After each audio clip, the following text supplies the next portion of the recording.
கலாத்தியர் 3:29 நீங்கள் கிறிஸ்துவினுடையவர்களானால் ஆபிரகாமின் சந்ததியாராயும் வாக்குத்தத்தத்தின்படியே சுதந்திரராயும் இருக்கிறீர்கள். முதல் பகுதி இப்படி சொல்லுகிறது, நீங்கள் கிறிஸ்துவினுடையவர்கள். ஆங்கிலத்தில் if you belong to Christ. அப்படி கிறிஸ்துவின் உடையவர்களாய் நாம் இருக்கும் பொழுது நாம் யாராய் இருக்கிறோம்? ஆபிரகாமின் சந்ததியாய் இருக்கிறோம், விசுவாச சந்ததியாக நாம் இருக்கிறோம். அடுத்தது சொல்றாரு, வாக்கு தத்தத்தின்படி சுதந்திரம். அப்படி என்றால் தேவன் அவருடைய பிள்ளைகளுக்கு வாக்கு பண்ணியிருக்கிற எல்லா வாக்கு தத்தங்களையும் பெற்றுக்கொள்ள தேவன் நம்மை தகுதிப்படுத்துகிறார். ஆனால் இதற்கு முதல் காரியம் என்ன? நாம் கிறிஸ்துவின் உடையவர்களாய் இருக்க வேண்டும் என்று வசனம் நமக்கு சொல்லுகிறது. ஒரு நிமிடம் கண்களை மூடி ஆண்டவரை நோக்கி நாம் ஜெபிப்போம். இந்த நாளிலே இந்த வார்த்தைகள் மூலமா என்னோடு கூட பேசும், புரிந்து கொள்ளத்தக்கதாக என் மனதையும் இருதயத்தையும் கர்த்தர் திறந்தருளும் என்று நாம் ஆண்டவரிடத்திலே ஜெபிப்போம். பரிசுத்தமுள்ள எங்கள் பரலோக பிதாவே, இந்த நல்ல நேரத்துக்காக உம்மை துதிக்கிறோம், ஸ்தோத்திரிக்கிறோம். உம்முடைய வார்த்தை வெறுமையாய் உம்மிடத்திலே திரும்பாது, எதற்காய் அனுப்பப்படுகிறதோ அந்த நோக்கத்தை நிறைவேற்றி திரும்பும் என்று நீர் சொன்ன வார்த்தையின்படி ஒவ்வொரு இருதயமும் நல்ல நிலமாய் மாறி கர்த்தருடைய வார்த்தையாகிய விதை அவருடைய உள்ளத்திலே ஒரு பெரிய பலன் கொடுக்கத்தக்கதாய் கர்த்தர் கிருபை தருவீராக. பேசும் ஆண்டவரே, நாங்கள் கேட்க ஆயத்தமாயிருக்கிறோம். இயேசுவின் நாமத்தில் கேட்கிறோம் ஜீவனுள்ள நல்ல பிதாவே, ஆமென். நாம் எப்படி கிறிஸ்துவின் உடையவர்களாய் மாறுகிறோம் அப்படிங்கிறத நாம் புரிந்து கொள்ள வேண்டும் என்றால் சற்று ஆரம்பத்தில் இருந்து நாம் வர வேண்டிய அவசியம் நமக்கு இருக்கிறது. நம்முடைய தேவன் எங்கே இருக்கிறார்? வேர் இஸ் அவர் காட்? சங்கீதம் 103:19 இப்படி வாசிக்கிறோம், கர்த்தர் வானங்களில் தமது சிங்காசனத்தை ஸ்தாபித்திருக்கிறார், அவருடைய ராஜரீகம் சர்வத்தையும் ஆளுகிறது. கர்த்தர் வானங்களில் தமது சிங்காசனத்தை ஸ்தாபித்திருக்கிறார். சிங்காசனம் என்று சொன்னாலே ராஜா, ராஜா என்றால் ஒரு ராஜ்யம், ஒரு ஆளுகை என்பதற்கு அடையாளமாயிருக்கிறது. வசனம் சொல்லுகிறது, கர்த்தர் வானங்களில் தமது சிங்காசனத்தை ஸ்தாபித்திருக்கிறார், அவருடைய ராஜரீகம் சர்வத்தையும் ஆளுகிறது. இப்போ அந்த இடத்தினுடைய பெயர், தேவன் ஆளுகை செய்கிற அந்த சிங்காசனம் அமைத்திருக்கிற அந்த இடத்தினுடைய பெயர் என்ன? உபாகமத்தின் புஸ்தகம் 26:15. நீர் உமது பரிசுத்த வாசஸ்தலமாகிய பரலோகத்திலிருந்து நோக்கி பார்த்து, நீர் உமது பரிசுத்த வாசஸ்தலமாகிய பரலோகத்திலிருந்து, ஆண்டவர் வாசம் பண்ணும் சிங்காசனம் அமைத்திருக்கும் அந்த வானங்களுடைய பெயர் வசனம் சொல்லுகிறது பரலோகம் என்று சொல்லுகிறது. அங்கே இருந்து எல்லாவற்றையும் தேவன் ஆளுகை செய்கிறார் என்பதை நம்மால் புரிந்து கொள்ள முடிகிறது. பரலோகத்தில் சிங்காசனத்தில் வீற்றிருக்கும் தேவன் பூமியையும் உண்டாக்கி இந்த பூமியை யாருடைய கையிலே கொடுத்தார்? வாசிங்க, சங்கீதத்தின் புஸ்தகம் 24:1. சங்கீதம் 24:1. பூமியும் அதன் நிறைவும் உலகமும் அதில் உள்ள குடிகளும் கர்த்தருடையது. சொல்லலாமா? பூமியும் அதன் நிறைவும் உலகமும் அதில் உள்ள குடிகளும் கர்த்தருடையது. இப்போ தாவீது இந்த தேவனை பார்த்து இப்படி சொல்லுகிறார். 1 நாளாகமம் 29:11 கர்த்தாவே, கர்த்தாவே, மாட்சிமையும் வல்லமையும் மகிமையும் ஜெயமும் மகத்துவமும் உம்முடையவைகள், வானத்திலும் பூமியிலும் உள்ளவைகள் எல்லாம் உம்முடையவைகள். கர்த்தாவே, ராஜ்யமும் உம்முடையது. தேவரீர் எல்லாருக்கும் தலைவராய் உயர்ந்திருக்கிறீர். ஹல்லேலூயா. இந்த தேவன் துதிகளுக்கு பாத்திரராய் இருக்கிறார். அவர் சிங்காசனத்தில் வீற்றிருக்கிறார், எல்லாவற்றையும் ஆளுகை செய்கிறார். முதலாவது எல்லாமே எங்க துவங்குகிறதா? தேவனிடத்திலே துவங்குகிறது. சொல்லாம எல்லாமே எங்க துவங்குகிறது? தேவனிடத்தில். ஆகையால் தான் வசனம் ஆரம்பிக்கும் பொழுதே, வேதம் ஆரம்பிக்கும் பொழுதே ஆதியிலே தேவன் என்று ஆரம்பிக்கிறது. யாருடைய வாழ்க்கையிலெல்லாம் ஆதியிலே தேவன் இருக்கிறாரோ, ஆரம்பத்திலே தேவன் இருக்கிறாரோ, முதல் நோக்கம் தேவனாய் இருக்கிறதோ, அவர்களுடைய வாழ்க்கையெல்லாம் ஆசீர்வாதமான வாழ்க்கையாக, வெற்றிகரமான ஒரு வாழ்க்கையாக இருக்கும். ஆதியிலே தேவன். சொல்லுங்க, ஆதியிலே தேவன். நம்முடைய வாழ்க்கையினுடைய எல்லா முன்னுரிமைகளும் யாருக்கு கொடுக்கணும்? தேவனுக்கு கொடுக்க வேண்டும். ஏனென்றால் அவர் சிங்காசனத்தில் வீற்றிருந்து ஆளுகை செய்கிறவராய் இருக்கிறார். சங்கீதக்காரன் இப்படி சொல்றாரு, மாட்சிமையும் வல்லமையும் மகிமையும் ஜெயமும் மகத்துவமும் யாருடையது? உம்முடையவைகளே. இதெல்லாம் உம்முடையவைகளே. அழகான ஒரு பாடல், மகிமை உமக்கன்றோ. எந்த இடத்திலும் எந்த சூழ்நிலையிலும் மகிமையை மனிதர்களாகிய நாம் எடுத்துக்கொள்ளக்கூடாது. எல்லா துதியும் கனமும் மகிமையும் யாருக்கே செலுத்த வேண்டும்? தேவனுக்கே செலுத்த வேண்டும். ஹல்லேலூயா. பூமியும் அதன் நிறைவும் வசனம் சொல்லுகிறது கர்த்தருடையது. பூமி அதன் நிறைவும் யாருதுங்க? கர்த்தருடையது. அந்த தேவன் என்ன செய்கிறார்? வாசிங்க சங்கீதம் 115 அதிகாரம் 16 வசனம். சங்கீதம் 115 அதிகாரம் 16 வசனம். வானங்கள் கர்த்தருடையவைகள், பூமியையோ மனுபுத்திரருக்கு கொடுத்தார். இங்க என்ன வாசிக்கிறோம்? வானங்கள் யாருடையது? கர்த்தருடையது.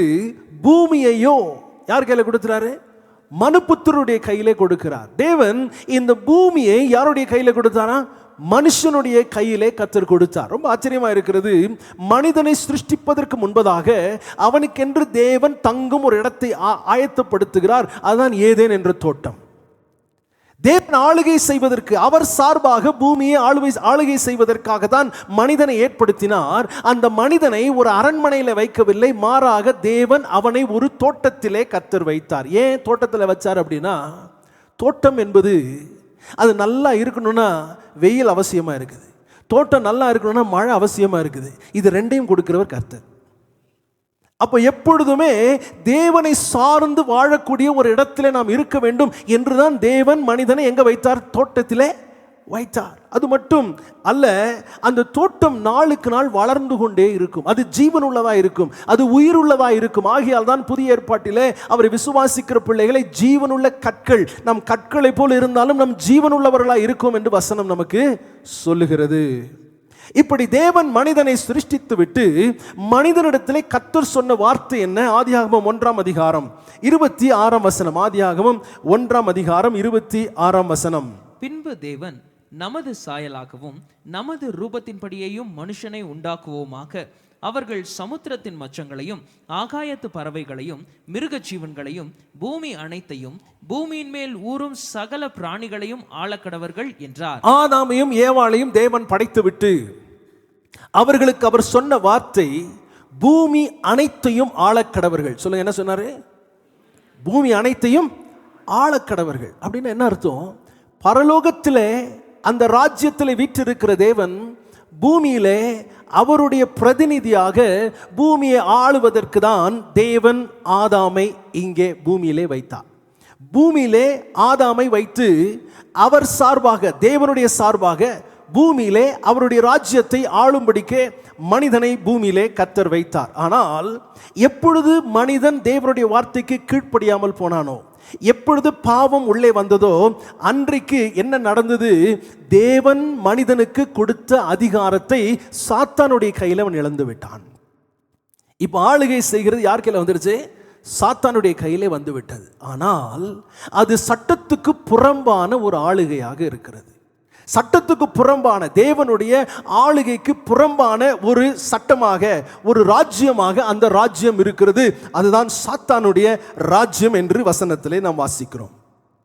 யோவான் 14 அதிகாரம் 30 வசனத்திலே இயேசு இப்படி சொல்லுகிறார், இனி நான் உங்களுடனே அதிகமாய் பேசுவதில்லை, இந்த உலகத்தின் அதிபதி வருகிறான். யார் வர்றாரா? இந்த உலகத்தின் அதிபதி. அவன் எப்படி அதிபதி ஆனா?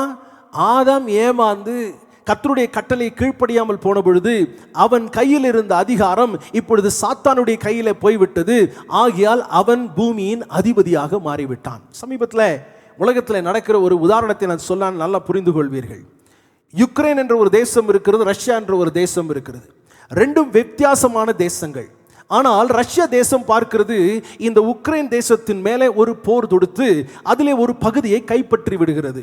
இப்போ உக்ரைன் தேசத்தை பொறுத்த வரைக்கும் இந்த ராஜ்யம், இந்த பகுதி நியாயமான ஒரு ஆட்சி அல்ல, இது அநியாயமான, அதிகாரத்துக்கு எதிரான ஒரு ஆட்சியாக இருக்கிற. ஆகையால் யுக்ரைன் யுத்தம் பண்ணி திரும்பவும் தன்னுடைய ராஜ்யத்தை தன் பக்கம் எடுத்துக்கொள்ள முயற்சி செய்கிறது. உலகத்தின் ராஜாக்களே தங்களுடைய எல்லைகளை இப்படி பாதுகாத்துக் கொள்வார்கள் என்றால் தேவன் அவருடைய ராஜ்யத்தை குறித்து எவ்வளவு அதிகமாய் கவனம் உள்ளவராயிருப்பார். ஹல்லேலூயா. இந்த ராஜ்யம் பூமியிலே தேவன் ஸ்தாபிக்க நினைத்த ராஜ்யத்தை தந்திரமாக சத்ருவனுடைய கையிலே, பிசாசினுடைய கையிலே போன பிறகு தேவன் இந்த ராஜ்யத்தை மீட்டெடுக்க சில காரியங்களை செய்கிறார். ஏன் அந்த ராஜ்யத்திலிருந்து நம்மை மீட்டெடுக்க தேவன் சித்தம் வைத்திருந்தார் அப்படின்னு சொன்னா, இந்த சாத்தானுடைய ராஜ்யத்தினுடைய குணாதிசயங்கள் என்ன? எப்படிப்பட்ட ராஜ்யம் சாத்தானுடைய ராஜ்யம்? வாசிங்க யோவான் எழுதின சுவிசேஷம் 8ஆம் அதிகாரம் 44ஆம் வசனம். யோவான் 8ஆம் அதிகாரம் 44ஆம் வசனத்தினுடைய பின்பகுதியை நான் வாசிக்கிறேன்.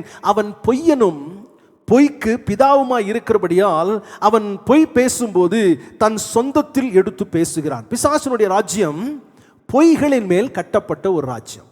பொய்களின் மேல் கட்டப்பட்ட ராஜ்யம் என்று சொன்னால் என்ன? தேவன் எதையெல்லாம் நல்லது என்று சொன்னாரோ அதையெல்லாம் அவன் தப்புன்னு சொன்னான். தேவன் எதெல்லாம் தப்புன்னு சொன்னாலோ அதையெல்லாம் அவன் சரின்னு சொன்னான். இன்னைக்கு நம்ம யோசித்து பார்க்கும் பொழுது, செய்திகளை பார்க்கும் பொழுது, இத்தனை நாட்களாக மறைவாக செய்யப்பட்டு கொண்டிருந்த சில பாவமான காரியங்கள் கூட வெளியரங்கமாய் செய்யப்படுகிற ஒரு சூழ்நிலை வந்துவிட்டது. எதெல்லாம் தேவன் வேண்டாம் என்று சொன்னாரோ, தவறு என்று சொன்னாரோ அதையெல்லாம் சரி என்று சொல்லுகிற ஒரு சமுதாயம். அதான் சாத்தானுடைய ராஜ்யம். பொய்களின் அடிப்படையிலே கட்டப்பட்ட ராஜ்யமாக இருக்கிறது. இன்னைக்கு உலகத்தில் ஒரு நிகழ்வு, ஒரு சம்பவம் நடக்கும் என்று சொன்னால் அதை அநேக இடங்களிலே அதை பற்றி பேசுகிறார்கள். நீங்க கூர்ந்து கவனிச்சு பார்த்தீங்க அப்படின்னு சொன்னா உண்மையை விட பொய்கள் தான் அதிகமாக பேசப்படுகிறது. எந்த ஒரு சம்பவத்தை குறித்ததான உண்மைத்தன்மையை அறிய முடியாத அளவுக்கு இன்றைக்கு பொய்கள் உலகத்திலே அதிகமாக இருந்து கொண்டிருக்கிற சாத்தானுடைய ராஜ்யம் பொய்யின் அடிப்படையிலே கட்டப்பட்ட ராஜ்யமாய் இருக்கிறது. இரண்டாவது, சாத்தானுடைய ராஜ்யம் எப்படிப்பட்டதாக இருக்கிறது? அப்போஸ்தலர் 26ஆம் அதிகாரம் 18ஆம் வசனத்தினுடைய இடைப்பகுதி நான் வாசிக்கிறேன். இருளை விட்டு ஒளியினிடத்திற்கும் சாத்தானுடைய அதிகாரத்தை விட்டு தேவனிடத்திற்கும் திரும்பும்படிக்கு. சாத்தானுடைய ராஜ்யம் முதலாவது பொய்களால் கட்டப்பட்ட ராஜ்யம். இரண்டாவது பிசாசினுடைய ராஜ்யம் இருளின் ராஜ்யமாய் இருக்கிறது. இருள் என்பது ஒரு பலமுள்ள ஒரு காரியம். வெளிச்சத்தை பற்றி நமக்கு தெரியும், ஆனால் இருளை நம்ம சரியாக புரிந்து கொள்வதில்லை. இரவு நேரத்திலே திடீரென்று மின்சாரம் துண்டிக்கப்படும் என்றால் நாம் அசைவதற்கே நாம் பயப்படுவோம். ஒரு கால் எடுத்து வைக்கிறதுக்கு பயப்படுவோம். ஏன்னா எங்கே இருக்கோன்னு தெரியாது, முன்னாடி என்ன இருக்குன்னு தெரியாது, பின்னாடி என்ன இருக்குன்னு தெரியாது. அதான் இருளினுடைய அதிகாரம். இயேசு சிலுவையிலே அறையப்பட்ட போது பூமி எங்கும் அந்தகாரம் நிரப்பினது. அதான் சொன்னாரு, இருளின் வல்லமை, இருளின் அதிகாரம் என்று கர்த்தர் சொல்லுகிறதை நம்மால் பார்க்க முடிகிறது. பிசாசினுடைய ராஜ்யம் இருளின் ராஜ்யம். இருளில் தான் பொதுவாக பார்த்தீங்கன்னா பொல்லாத காரியங்கள் எல்லாமே இருட்டில் தான் என்ன செய்யுது, நடக்குது. ஆகையால் சாத்தானுடைய ராஜ்யம் எப்படிப்பட்ட ராஜ்யமாக இருக்குது? இருளின் ராஜ்யமாக இருக்குது. நான் என்ன செய்வேன்னு தெரில, நான் எங்கே நிற்கிறேன்னு தெரில, நான் எங்கே போகிறேன்னு தெரில அப்படின்ற மனிதர்கள் யோசிக்க வேண்டும், நான் எந்த ராஜ்யத்தில் நின்று கொண்டிருக்கிறேன். கர்த்தருடைய ராஜ்யத்தில் இருக்கிறவனுக்கு தான் யார் என்று தெரியும், எங்கே நிற்கிறேன் என்று தெரியும், எங்கே போகிறேன் என்று அவனுக்கு நன்றாய் தெரியும். ஒன்றும் தெரியாத இருளில் வைக்கிற ராஜ்யம் தான் சாத்தானின் ராஜ்யமாக இருக்கிறது. மூன்றாவது, சாத்தானின் ராஜ்யம் எப்படிப்பட்டது? யோவான் 8ஆம் அதிகாரம் 34ஆம் வசனம். யோவான் 8ஆம் அதிகாரம் 34ஆம் வசனம். இயேசு அவர்களுக்கு பிரதியுத்தரமாக, பாவம் செய்கிறவன் எவனும் பாவத்துக்கு அடிமையாய் இருக்கிறான் என்று மெய்யாகவே மெய்யாகவே உங்களுக்கு சொல்லுகிறேன். ஆண்டவர் சொல்லுகிறார், பாவம் செய்கிறவன் எவனும் பாவத்துக்கு என்னவா இருக்கிறான்? அடிமையாகிற. அடிமைப்படுத்தும் ராஜ்யம். ஆண்டவருடைய ராஜ்யம் விடுதலையாக்குகிற ராஜ்யம். சாத்தானின் ராஜ்யம் நம்மை அடிமைப்படுத்துகிற ராஜ்யம். ஆகையால் தான் சில உறவுகளிலே, தவறான உறவுகளிலே அடிமைப்பட்டிருப்பாங்க. அவர் யோசிப்பாங்க, நான் வரணும்னு வர முடியாது. அடிமைப்படுத்தி வைக்கிற ராஜ்யம். சிலர் குடி, சில பழக்க வழக்கங்களுக்கு அவர்கள் அடிமையாகி விடுகிறார்கள். வெளியே வர வேண்டும் என்று நல்லா நினைக்கிறாங்க, ஆனால் வெளியே என்ன செய்ய முடியல, வர முடியல. அதான் அந்த ராஜ்யம் அடிமைப்படுத்துகிற ராஜ்யம். வசனம் சொல்லுகிறது, குமாரன் உங்களை விடுதலையாக்கினால். அந்த ராஜ்யத்திலிருந்து வெளியே வரணும்னா ஆண்டவர் கொடுக்கிற விடுதலையை நாம் அனுபவித்தால் மட்டுமே அந்த ராஜ்யத்திலிருந்து வெளியே வர முடியும். இந்த அடிமைத்தனங்களை உடைக்க வேண்டும் என்றால் ஆண்டவருடைய ராஜ்யத்துக்கு உள்ள வந்தா தான் அந்த அதிகாரங்கள், அந்த அடிமைத்தனங்களை நம்ம நினைச்ச முடியும், உடைக்க முடியும். அடுத்தது, தேவனுடைய ராஜ்யம் எப்படிப்பட்டது? யாக்கோபின் புஸ்தகம் 3ஆம் அதிகாரம் 14ஆம் வசனம். யாக்கோபு 3:14. உங்கள் இருதயத்திலே கசப்பான வைராக்கியத்தையும் விரோதத்தையும் வைத்தீர்களானால் நீங்கள் பெருமை பாராட்டாதிருங்கள், சத்தியத்திற்கு விரோதமாய் பொய் சொல்லாமலும் இருங்கள். இங்க பார்க்கிறோம், வசனம் சொல்லுகிறது கசப்பான வைராக்கியத்தையும் விரோதத்தையும். கசப்பு, வைராக்கியம், விரோதம். இந்த சாத்தானுடைய ராஜ்யத்தினுடைய மற்றொரு குணாதிசயம் என்ன அப்படின்னு சொன்னா, அது பொறாமை உள்ளதாக இருக்கும், கசப்புள்ளதாக இருக்கும், சுயநலம் உள்ளதாக இருக்கும். இன்னைக்கு பூமி எங்கும் நாம் பார்க்கிற ஒரு காரியம் என்ன? நிறைய பேருக்குள்ள இந்த கசப்பு, நிறைய பேருக்குள்ள இந்த வைராக்கியம். பிசாசு அவனுடைய ராஜ்யத்தை எப்படி ஸ்தாபிக்கிறான்னு நினைக்கிறீங்க? இதன் மேலே தான், கசப்பின் மேலே, பிரிவினையின் மேலே, சொந்த சகோதரன் மேலே இருக்கிற பகைகளின் மேலே. நிறைய பேர் சொல்கிறாங்க நான் ஆண்டவருடைய ராஜ்யத்துக்குள்ளே இருக்கிறேன், ஆனால் பார்த்தா அப்படி தெரியலையே. இவர்கள் சாத்தானுடைய ராஜ்யத்தினுடைய அளவுகள் அல்லது சாத்தானின் ராஜ்யத்தில் இருக்கிற அடையாளங்கள் அவர்களுக்குள்ளே காணப்படுகிறது. நம்ம யோசித்து பார்க்கணும், ஆண்டவரே நான் உம்முடைய ராஜ்யத்தில் இருக்கிறேன் என்றால் அதற்கு ஏற்ற காரியங்களை என்னுடைய வாழ்க்கையில நான் காட்டும்படி கர்த்தர் எனக்கு உதவி செய்யும். கசப்பு, விரோதம், பகை இதெல்லாம் எந்த ராஜ்யம்? சாத்தானின் ராஜ்யத்தினுடைய அடையாளமாக இருக்கிறது. அடுத்தது 2 கொரிந்தியர் புஸ்தகம் 11ஆம் அதிகாரம் 13ஆம் வசனத்தை வாசிக்கலாம். 2 கொரிந்தியர் 11ஆம் அதிகாரம் 13ஆம் வசனம். அப்படிப்பட்டவர்கள் கள்ள அப்போஸ்தலர்கள், கபடமுள்ள வேலையாட்கள், கிறிஸ்துவனுடைய அப்போஸ்தலரின் வேஷத்தை தரித்து கொண்டவர்களாய் இருக்கிறார்கள். கடைசி ஒரு குணாதிசயம், சாத்தானுடைய ராஜ்யத்தினுடைய குணாதிசயம் என்ன அப்படின்னு சொன்னா மாய்மாலம். மாய்மாலம் என்று சொன்னால் உள்ளே ஒரு மாதிரி வெளியே ஒரு மாதிரி. ஆண்டவர் பரிசேயரை பார்த்து, அந்த காலத்தில் இருந்த மத தலைவர்களை ஆண்டவர் பார்த்து சொன்னாரு, நீ வெள்ளை அடிக்கப்பட்ட கல்லறை போல இருக்கிறாய். அப்படின்னா ரொம்ப வெளியே ரொம்ப சுத்தமா இருக்கு, நல்லா வெள்ளை அடிக்கப்பட்டதாக இருக்கிறது, பார்ப்பதற்கு சுத்தமா இருக்கிறது போல இருக்கிறது, ஆனால் உள்ளே பார்த்தால் மரித்தவனுடைய எலும்புகள் இருக்கிறது, உள்ளே ஜீவனற்ற தன்மைகள் இருக்கிறது. இதுதான் சாத்தானுடைய ராஜ்யத்தினுடைய ஒரு அளவாக இருக்கிறது. வசனம் அழகாக சொல்லுது பாருங்க, கள்ள அப்போஸ்தலர்கள். அப்போஸ்தலர்களே கள்ள அப்போஸ்தலர்களாம் சொல்லுது. கபடமுள்ள வேலையாட்கள், வேறு வேறு நோக்கம், அவங்க சொல்றது வேற மாதிரி இருக்கு, செயல்பாடுகள் வேற மாதிரி இருக்கிறது. கிறிஸ்துவின் அப்போஸ்தலரின் வேஷத்தை தரித்து கொண்டு, பிசாசு பல நேரங்களிலே ஒளியின் தூதனுடைய வேஷத்தை என்ன செய்வானா? தரித்து கொள்வான் என்று ஆண்டவர் சொல்றார். இந்த காரியங்கள் தான் சாத்தானின் ராஜ்யத்தினுடைய அடையாளங்களாக இருக்கிறது. இப்போ தேவன் பார்க்கிறார், தன்னுடைய ராஜ்யத்தை ஸ்தாபித்த இடத்துல சாத்தானுடைய ராஜ்யம் வியாபித்து இருக்கும் பொழுது அதை மாற்ற வேண்டும் என்று தேவன் செயல்பட ஆரம்பிக்கிறார். கலாத்தியர் 4ஆம் அதிகாரம் 5ஆம் வசனத்திலே தேவன் என்ன செய்தார்? அந்த ராஜ்யத்தை ஸ்தாபிப்பதற்கு, தன்னுடைய ராஜ்யத்தை மீண்டும் தன்னுடைய கையில் எடுப்பதற்கு தேவன் என்ன செய்தார்? வாசிங்க. காலம் நிறைவேறின போது தேவன் காத்து கொண்டிருந்தார். ஏற்ற காலத்துக்காய் காத்து கொண்டிருந்தார். எப்பொழுதுமே ஆண்டவர் சில காரியங்களை செய்வதற்கு சில நேரங்களை குறித்து வைத்திருக்கிறார். அப்ப காலம் நிறைவேறின போது ஸ்திரீனிடத்தில் பிறந்தவரும் நியாயப்பிரமாணத்திற்கு கீழானவரும் ஆகிய தம்முடைய குமாரனை தேவன் அனுப்பினார். இப்ப வசனம் சொல்லுகிறது, ஸ்திரீனிடத்தில் பிறந்தவரும் நியாயப்பிரமாணத்திற்கு கீழானவருமாகிய தம்முடைய குமாரனை தேவன் அனுப்பினார். இப்படி ஒரு கேள்வி நமக்கு இருக்கலாம், தேவன் சர்வ வல்லவராக இருக்கிறார், எல்லாம் ஆளுகை செய்கிறவராக இருக்கிறார், தேவனால் கூடாத காரியம் ஒன்றும் இல்லாமல் இருக்கும் பொழுது ஏன் ஒரு தூதனை அனுப்பி சாத்தானை வீழ்த்தி ராஜ்யத்தை மீண்டும் எடுக்கக்கூடாது? பூமியிலே எல்லாவற்றையும், பூமிக்கு அடுத்த காரியங்களை தேவன் மனிதனுடைய கையிலே கொடுத்திருக்கிறார். யார் கையில கொடுத்திருக்கிறாரு? மனிதனுடைய கையில கொடுத்ததினாலே ஒரு மனிதன் தான் மீண்டும் வந்து இந்த ராஜ்யத்தை மீட்டு எடுக்க முடியும் என்பதனால் தேவன் தம்முடைய சொந்த குமாரனாகிய இயேசு கிறிஸ்துவை பூமியிலே அனுப்பினார். ஹல்லேலூயா. இரண்டாவது, இந்த மனுஷனை அவனுடைய குழியிலிருந்து தூக்கி எடுத்து மீட்க வேண்டும் என்று சொன்னால் அந்த மீட்கிறவர் பாவமற்றவராய் இருக்க வேண்டும். ஏனென்றால் சாத்தான் பாவத்தை தான் அவன் ஒரு மூலதனமாய் பயன்படுத்தி மனிதனை அடக்கி ஆள்வது மட்டுமல்ல, மனிதர்களை தேவனுக்கு விரோதமாக திருப்பி இடைவெளி உண்டு பண்ணினான். எதை வைத்து? பாவத்தை வைத்து. ஆகையால் இந்த மீட்கிறவர் பாவம் அற்றவராய் இருக்க வேண்டும் என்பது அவசியமாய் இருக்கிறது. அது இயேசுவை தவிர வேறு ஒருவருமே இல்லை. ஹல்லேலூயா. இப்ப ஆண்டவர் தன்னுடைய ஊழியத்தை ஆரம்பிக்கும் பொழுது ஆண்டவர் பிரசங்கிக்க ஆரம்பிக்கிறார். அவருடைய பிரசங்கத்தினுடைய ஆரம்பம் எப்படி இருக்கிறது? மத்தேயு 4ஆம் அதிகாரம் 17ஆம் வசனத்தை வாசிக்கலாம். அது முதல் இயேசு, மனம் திரும்புங்கள், பரலோக ராஜ்யம் சமீபித்திருக்கிறது என்று பிரசங்கிக்க தொடங்கினார். ஆண்டவருடைய பிரசங்கமே இப்ப என்ன? பூமியில வந்த உடனே ஒரு ஊழியத்தை ஆரம்பிச்சோன்னா பிரசங்கம், பரலோக ராஜ்யம் சமீபமாயிருக்கிறது, தேவனுடைய ஆளுகை உங்களுக்கு அருகிலே வந்து விட்டது. இது வரைக்கும் சாத்தானுடைய ஆளுகை இருந்து கொண்டிருந்தது, இப்பொழுது தேவனுடைய ஆளுகை மீண்டும் உண்டாக போகிறது, இந்த ராஜ்யம் உங்களுக்கு ரொம்ப பக்கத்துல வந்துருச்சு அப்படின்னு ஆண்டவர் அறிவிக்க ஆரம்பிக்கிறார். அதை ஜனங்களுக்கு சொல்ல ஆரம்பிக்கிறார்.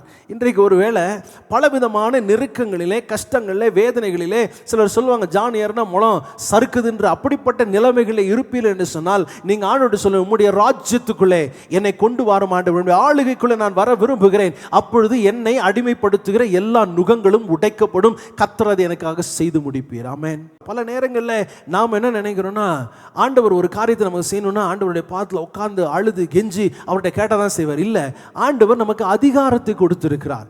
அதிகாரத்தை கர்த்தர் நமக்கு என்ன செய்திருக்கிறாரு? கொடுத்திருக்கிறார். ஒரு இடத்துல ஒரு திருடன் ஒரு காரியத்தை திருட முற்படும் பொழுது அவன் சட்டத்துக்கு புறம்பானவன். அவனை பிடிக்க வேண்டும் என்று காவல்துறை வரும் என்றால் காவல்துறை சட்டத்துக்கு உட்பட்டது, அது அங்கீகாரம் பெற்றது, அது நியாயமானது. அது நிற்கும் போது கெஞ்ச வேண்டாம், கேட்க வேண்டாம், ஒன்றும் பண்ண வேண்டாம், அதட்டினா போதும், அது அப்படியே உட்காந்துரும். எத்தனை பேர் விளங்குது? அல்லேலூயா, விளங்குச்சா இல்லையா? இது சட்டப்பூர்வமான அதிகாரம், இது சட்டத்துக்கு புறம்பான அதிகாரம். சட்டத்துக்கு புறம்பான நபர்கள் யாராக இருந்தாலும் சட்டத்துக்கு உட்பட்டவர்கள் நின்ற உடனே அங்கே அவர்கள் தங்களை அர்ப்பணிப்பது இயல்பான ஒரு காரியமாக இருக்கிறது. ஆகையால் தான் ஆண்டவர் சொன்னாரு, உம்முடைய ராஜ்யம் வருவதாக. எங்கெங்கெல்லாம் நம்ம சாத்தானின் ராஜ்யம் ஆளுகை இருக்கிறது பார்க்கிறோமோ அங்கெல்லாம் நம்ம சொல்ல வேண்டியது, ஆண்டவரே உம்முடைய ராஜ்யம் இந்த இடத்தின் மேல் வருவதாக. சொல்லுங்க, உம்முடைய ராஜ்யம் வருவதாக. உம்முடைய சித்தம் பரமண்டலங்களிலே செய்யப்படுகிறது போல எங்கள் எல்லைகளிலும் செய்யப்படுவதாக. இதை நாம் ஜெபிக்க வேண்டும். இப்படி நாம் கேட்கணும்னு ஆண்டவர் சீஷர்களுக்கு என்ன செய்றாரு? கற்றுக் கொடுக்கிறார். ஆண்டவர் பிரசங்கம் பண்ணது மட்டுமல்ல, அவர் எதை பேசினாரோ அதை செய்தும் காட்டினார். பேச்சில் மட்டும் கிடையாது, அவர் பேசுறதை செய்தும் காட்டினார். வாசிங்க மத்தேயு எழுதின சுவிசேஷம் 8ஆம் அதிகாரம் 16ஆம் வசனம். மத்தேயு 8:16 வசனம். அஸ்தமனமான போது பிசாசு பிடித்திருந்த அநேகரை அவரிடத்தில் கொண்டு வந்தார்கள். அவர் அந்த ஆவிகளை தமது வார்த்தையினாலே துரத்தி பிணியாளிகள் எல்லாரையும் சுஸ்தமாக்கினார். இங்கே 2 காரியங்களை பார்க்கிறோம். ஆண்டவர் முதலாவது அறிவிக்கிறார், ராஜ்யம் வந்துவிட்டது. ராஜ்யம் வந்துவிட்டதை ஆண்டவர் வார்த்தையோடு நிறுத்தவில்லை, செய்தும் காட்டுகிறார். என்ன செய்கிறார்? வசனம் சொல்லுகிறது, பிசாசு பிடித்திருந்த அநேகரை, அப்படின்னா சாத்தானுடைய ராஜ்யத்தால் பாதிக்கப்பட்ட அநேகரை இயேசுவினிடத்தில் கொண்டு வந்தார்கள். அவர் அந்த ஆவிகளை தம்முடைய வார்த்தையினால் என்ன பண்ணாரா? துரத்தினார். போ அப்படின்னா என்ன பண்ணிருச்சது? போயிடுச்சு. காரணம் என்ன? அது சட்டத்துக்கு புறம்பானது, தேவனுடைய ராஜ்யத்துக்கு வெளியே இருக்கிறது. அது தேவனால் அங்கீகரிக்கப்படாதது. ஆனால் தேவன் அவருடைய ராஜ்யத்தை ஸ்தாபிக்கும் பொழுது அவர் போன்னு சொன்னா அது என்ன செஞ்சிருது? போயுது. அடுத்தது வாசிக்கிறோம் பாருங்க, பிணியாளிகள் எல்லாரையும் சொஸ்தமாக்கினார். இந்த 2 பகுதிகளை வாசிக்கும் பொழுது நம்மால் புரிந்து கொள்ள முடிகிறது, வியாதி பலவீனம் என்பது தேவனுடைய ராஜ்யத்தில் இருந்து வருவது இல்லை. அது எந்த ராஜ்யத்திலிருந்து வருது? சாத்தானுடைய ராஜ்யத்திலிருந்து வருது. இன்னைக்கு நாம் என்ன பண்ணுறோம்? இதை புரிந்து கொள்ளாமல் என்ன செய்யறது? எல்லாருக்கும் வந்த வியாதி, எல்லாருக்கும் வந்த பலவீனம் தான் எனக்கு வருதுன்னு நம்ம சொல்கிறோம். இன்னைக்கு சொல்லணும், தேவனுடைய ராஜ்யத்தில் வியாதி கிடையாது. உம்முடைய சித்தம் பரலோகத்தில் எப்படி செய்யப்படுகிறதோ அதை போலவே பூமியிலே செய்யப்பட வேண்டும் என்று ஆண்டவர் சொல்லும் பொழுது ஆண்டவர் என்ன சொல்றாரு? அவருடைய ராஜ்யத்தில் இல்லாதது எதுவுமே நம்முடைய வாழ்க்கையில் இருக்கக்கூடாது. எத்தனை பேர் விளங்குது? சத்தமாய் கையை உயர்த்தி ஆமென் சொல்லுங்களேன். ஹல்லேலூயா. சரி, இன்னொரு உதாரணத்தை நான் சொல்றேன், நல்லா புரிந்து கொள்வீர்கள். வாசிங்க லூக்கா எழுதின சுவிசேஷம் 9ஆம் அதிகாரம் 38, 39 ஆகிய வசனங்களிலே ஒரு சம்பவத்தை அங்கே நாம் வாசிக்கிறோம். அவர்களில் ஒருவன் சத்தமிட்டு, போதகரே, என் மகனை கடாட்சி தருள வேண்டுமென்று உம்மை வேண்டிக் கொள்ளுகிறேன். அவன் எனக்கு ஒரே பிள்ளையாயிருக்கிறான். ஒரு ஆவி அவனை பிடிக்கிறது, அப்பொழுது அலறுகிறான். அது அவனை நுரைத்தள்ள அலைக்கழித்து அவனை கசக்கின பின்பும் அவனை விட்டு நீங்குவது அரிதாயிருக்கிறது. ஒரு பொல்லாத ஆவி ஒரு மகனை, ஒரு வாலிபனை அது பிடித்து அது வேதனைப்படுத்துகிறது. இந்த வார்த்தை தான் என்னை ரொம்ப பாதித்த ஒரு வார்த்தை. இந்த வார்த்தையை சொல்லு, அவனை கசக்கின பின்பும். அவனை என்ன செய்திருச்சு? கசக்கிருச்சு. அப்படின்னா ஒரு துணியை கசக்கிறது மாதிரி அந்த பிள்ளையை கசக்கின பின்பும் அது அவனை விட்டு நீங்குவது அரிதாய் இருக்கிறது. 42ஆம் வசனத்தில், அவன் சமீபித்து வருகையில் பிசாசு அவனை கீழே தள்ளி அலக்கழித்தது. இயேசு அந்த அசுத்தாவியை அதட்டி இளைஞனை குணமாக்கி அவன் தகப்பனிடத்தில் அவனை ஒப்பு கொடுத்தார். எல்லாரும் தேவனுடைய மகத்துவத்தை குறித்து பிரமித்தார்கள். ஹல்லேலூயா. சட்டத்துக்கு புறம்பான ராஜ்யம் இந்த மகனை ஆளுகை செய்த போது உண்மையான ராஜா வந்தவுடனே தானாக அந்த ராஜ்யத்தின் பாதிப்பு மாறி போனது. இயேசு என்ற ஒருவர் கீழ்ப்படிந்ததினாலே, சிலுவையில் மரித்ததினாலே உலகம் அத்தனை பேருக்கும் விடுதலை வந்து விடுமா? ஒரு கேள்வியை முன்வைக்கிறார்கள். எப்படி உலகமெல்லாம் பாவத்துக்குள்ளானது? ஒரே ஒரு மனிதனுடைய கீழ்ப்படியாமையினாலே உலகமெல்லாம் பாவத்துக்கு உள்ளானது.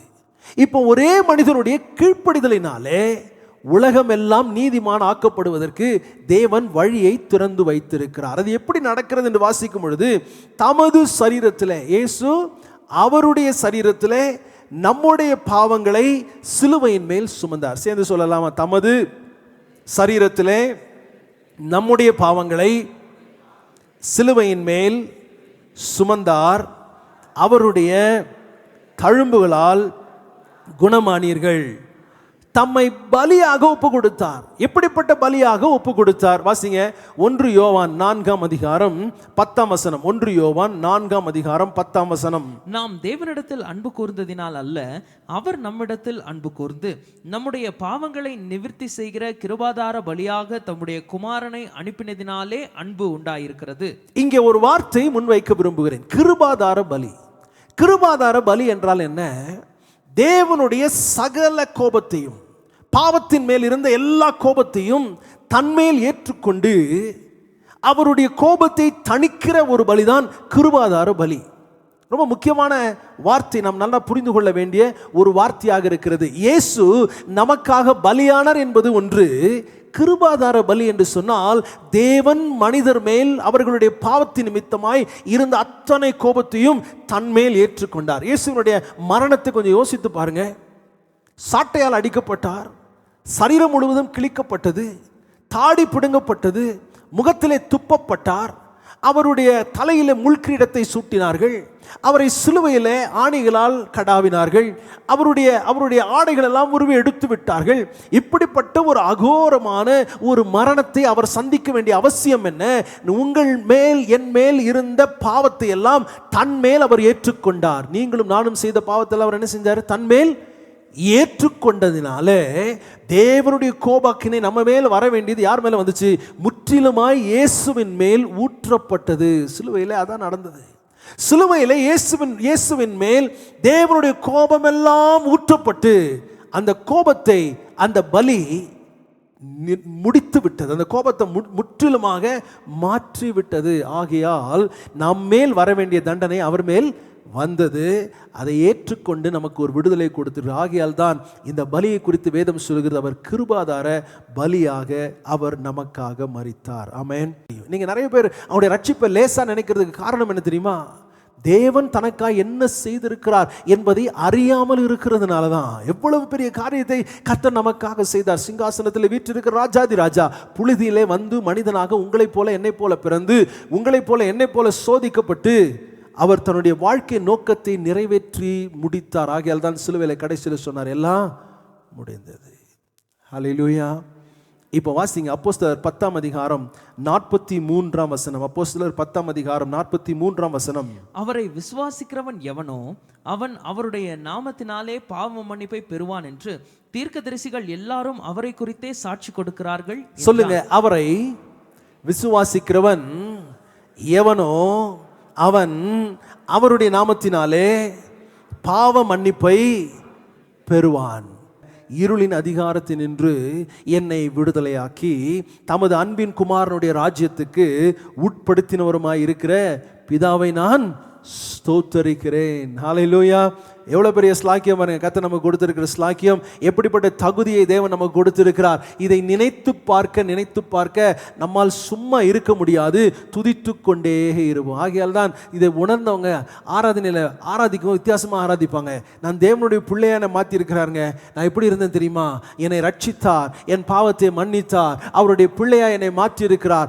ஆகையால் நான் சந்தோஷமாய் இருக்கிறதை தவிர வேறு வழியே இல்லை. இவ்வளவு பெரிய காரியத்தை நான் உணர்ந்து கொண்டு நான் தேவனை ஆராதிக்கிறவனாய் நான் இருக்கிறேன். ஹல்லேலூயா. இப்படித்தான் நாம் கிறிஸ்துவின் உடையவர்களாய் மாற்றப்பட்டிருக்கிறோம். எப்படி மாற்றப்பட்டிருக்கிறோம்? இப்படிதான் கிறிஸ்துவின் உடையவர்களாய் நாம் மாற்றப்பட்டிருக்கிறோம். இது நமக்கு கிடைத்த மிகப்பெரிய ஒரு ஸ்லாக்கியம், ஒரு பாக்கியம். ஒவ்வொரு நாளும் நீங்கள் விழிக்கும் போது சொல்லுங்க, நான் தேவனுடைய மகனாய், தேவனுடைய மகளாய் இருக்கிறேன். எனக்கு தேவன் அவருடைய அதிகாரத்தை கொடுத்திருக்கிறார். என்னை தேவனுடைய ராஜ்யத்தில் அவருடைய பிரஜையாய் வைத்திருக்கிறார். ஆகையால் ஆளுகை செய்கிற அதிகாரம் உடையவனாக நான் இருக்கிறேன். ஆகையால் நான் பொறுப்பாக நடந்து கொள்வேன். நம்ம என்ன சொல்லணும்? ஆளுகை செய்கிற அதிகாரம் உடையவனா நான் இருக்கிறேன். ஆகையால் நான் அந்த பொறுப்பை உணர்ந்து நடந்து கொள்ள நான் தீர்மானிக்கிறேன். நம்ம எப்படி பெரிய ஸ்லாக்கியத்தை கர்த்தர் நமக்கு கொடுத்திருக்கிறார் என்பதை நினைத்து பார்த்து தேவனுக்கு நன்றி சொல்ல கடமைப்பட்டவர்களாக இருக்கிறோம். ஒரு காரியத்தை இன்றைக்கு நம்ம செய்ய போகிறோம். நான் சொன்னேன், தேவனுடைய ராஜ்யத்தில் என்ன இருக்கிறது என்பதை அறிந்து கொண்டு, என்ன இல்லை என்பதை அறிந்து கொண்டு, இருக்க வேண்டியவைகள் நம்முடைய வாழ்க்கையில் இல்லை என்றாலும், இருக்கக்கூடாதவைகள் நம்முடைய வாழ்க்கையில் இருந்தாலும், இன்றைக்கு ஆண்டவர்கிட்ட சொல்லுங்க, ஆண்டவரே என்னுடைய ஆவி ஆத்துமா சரீரத்தை உமக்கு நான் அர்ப்பணிக்கிறேன். இதில் நீர் விரும்பாத காரியம், ராஜ்யத்துக்கு அடுத்த காரியங்கள் இல்லாமல் வேறு எது இருந்தாலும் அதை இப்பொழுது அதை மாற்றி உம்முடைய ராஜ்யத்துக்கு உட்பட்டவன் என்பதை நான் உணர்ந்து நடக்க கர்த்தர் எனக்கு உதவி செய்வீராக.